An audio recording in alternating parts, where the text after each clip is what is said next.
नमस्कार दोस्तों, स्वागत है आपका हमारे YouTube चैनल योर एमसीक्यू अड्डा में। आज की क्लास में हम 13 दिसंबर 2023 की महत्वपूर्ण खबरों को जानेंगे।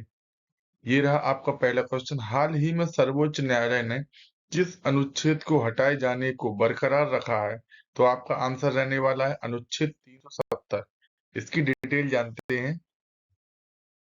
सीजीआई के नेतृत्व वाली संविधान पीठ ने कहा कि अनुच्छेद 370 जम्मू कश्मीर में युद्धकालीन परिस्थितियों के कारण लागू किया गया था और यह एक संक्रमणकालीन उद्देश्य था।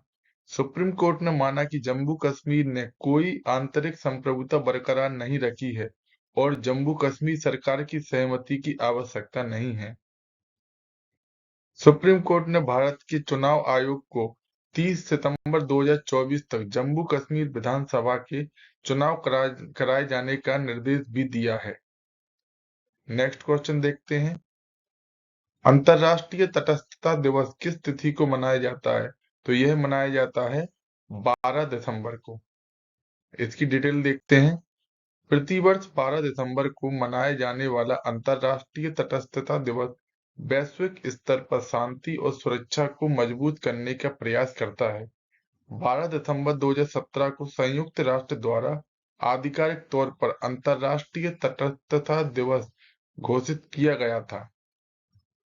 यह दिन निष्पक्षता बनाए रखने और वैश्विक सुरक्षा में योगदान देने के लिए अंतर्राष्ट्रीय मामलों में तटस्थ रुख अपनाने वाले देशों के महत्व पर प्रकाश डालता है। थर्ड क्वेश्चन है, 2023 में भारत में गूगल खोजों में कौन सी महत्वपूर्ण खोज शीर्ष पर रही है? चंद्रयान, जवान, आईपीएल, इनमें से सभी। आपका आंसर रहने वाला है इनमें से सभी। डिटेल देखते हैं इसकी। भारत की G20 अध्यक्षता और कर्नाटक चुनाव परिणाम क्या है? खोज क्वेरी में शीर्ष पर रहे। क्रिकेट विश्व कप संबंधी प्रश्नों और महिला प्रीमियम लीग की रैंकिंग उच्च होने के साथ खोजों में खेल का बोलबाला रहा। वियतनाम सबसे अधिक खोजा गया यात्रा गंतव्य स्थान था। नेक्स्ट क्वेश्चन की ओर चलते हैं। हाल ही में किसे पोलैंड के नए प्रधानमंत्री के रूप में चुना गया है? तो यह चुना गया है डोनाल्ड टस्क को। पोलिश संसद के सदस्यों ने देश की संसद में विश्वास मत हारने के बाद पोलैंड के प्रधानमंत्री बनने के लिए डोनाल्ड टस्क का समर्थन किया।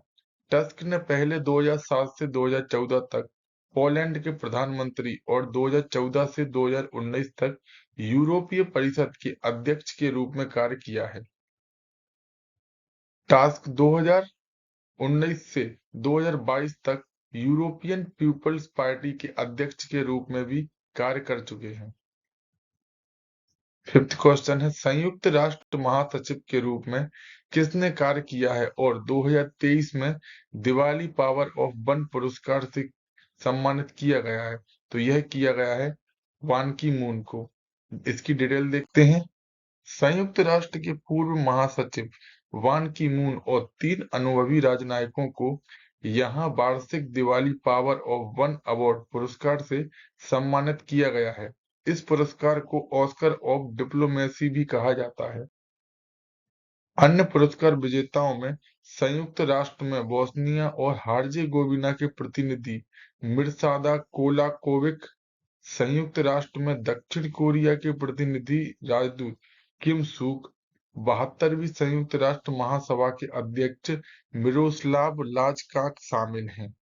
नेक्स्ट क्वेश्चन की ओर चलते हैं। हाल ही में भारतीय नौसेना ने किस शहर के तट पर द्विवार्षिक अभ्यास प्रस्थान का आयोजन किया है? तो यह किया गया है मुंबई में। प्रस्थान अभ्यास भारतीय नौसेना के साथ साथ अन्य रक्षा, राज्य और नागरिक एजेंसियों द्वारा द्विवार्षिक रूप से आयोजित किया जाने वाला अभ्यास है।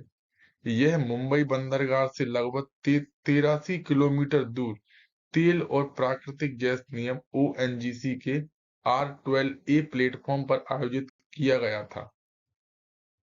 तेल उत्पादन प्लेटफार्मों में उत्पन्न होने वाली विभिन्न आकस्मिकताओं को संबोधित करने के उपायों और प्रक्रियाओं को मान्य करने के लिए प्रस्थान आयोजित किया जाता है। 7th क्वेश्चन है, हाल ही में किसे नवंबर के लिए ICC player of the month के रूप में चुना गया? तो यह चुना गया है ट्रेविस हेड को। इसकी डिटेल देखते हैं। ऑस्ट्रेलिया के ट्रेविस हेड को दक्षिण अफ्रीका पर सेमीफाइनल जीत और भारत पर अंतिम जीत दोनों में प्लेयर ऑफ द मैच योगदान के साथ क्रिकेट वर्ल्ड कप जीतने के बाद नवंबर के लिए आईसीसी मैन के खिलाड़ी का ताज पहनाया गया है। 8th क्वेश्चन देखते हैं, इटली के नागरिक सम्मान ऑर्डर ऑफ मेरिट से किसे सम्मानित किया गया? तो यह सम्मान मिला है कबीर बेदी को। चलिए इसकी डिटेल देखते हैं। अभिनेता कबीर बेदी ने इटली के नागरिक सम्मान को ऑर्डर ऑफ मेरिट से सम्मानित किया गया है।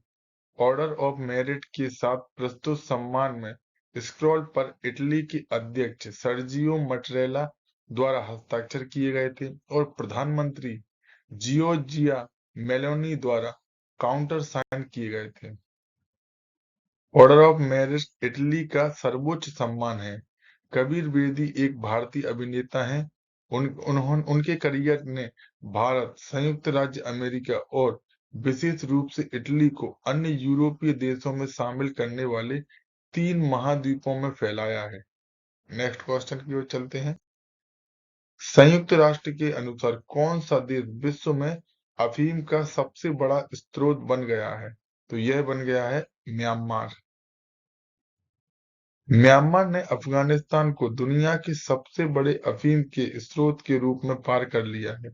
संयुक्त राष्ट्र ने एक नई रिपोर्ट में कहा कि म्यांमार ने अफगानिस्तान को 2023 में अफीम का सबसे बड़ा स्रोत बनाने के लिए पीछे छोड़ दिया है, जो देश के गृहयुद्ध द्वारा ईंधन की खेती का विस्तार करने के बाद लगातार तीसरे वर्ष के बाद संयुक्त राष्ट्र ने एक नई रिपोर्ट में कहा। 2022 में तालिबान ने दवाओं पर प्रतिबंध लगाने के बाद अफगानिस्तान में अफीम की खेती में 95% की कमी आई, जिससे म्यांमार को अफीम की आपूर्ति में एक वैश्विक बदलाव प्राप्त हुआ। आज का अंतिम क्वेश्चन देखते हैं, विश्व की सबसे गहरी और सबसे बड़ी भूमिगत प्रयोगशाला किस देश ने लॉन्च की है? तो यह प्रयोगशाला चीन द्वारा लॉन्च की गई है। इसकी डिटेल देखते हैं। दक्षिण पश्चिम चीन ने सिचुआन प्रांत में स्थित 2400 मीटर गहरी भौतिकी प्रयोगशाला लॉन्च की है। फ्रंटियर फिजिक्स एक्सपेरिमेंट TURF के लिए डीप अंडरग्राउंड और ultra low radiation background facility Liangshan की ऑटोनोमस प्रांत में जिनपिंग माउंटेन के नीचे स्थित है। यह अंधेरे पदार्थ के लिए वैश्विक खोज के लिए है, जो प्रकाश या विद्युत चुंबकीय क्षेत्र के साथ बातचीत नहीं करता है। आज की क्लास में बस इतना ही। अगर आपको हमारी क्लास पसंद आई हो तो वीडियो को लाइक कीजिए और चैनल को सब्सक्राइब कीजिए और बेल आइकॉन को दबाइए ताकि आने वाले अगले सभी वीडियोस की नोटिफिकेशन आपको मिल सके। धन्यवाद।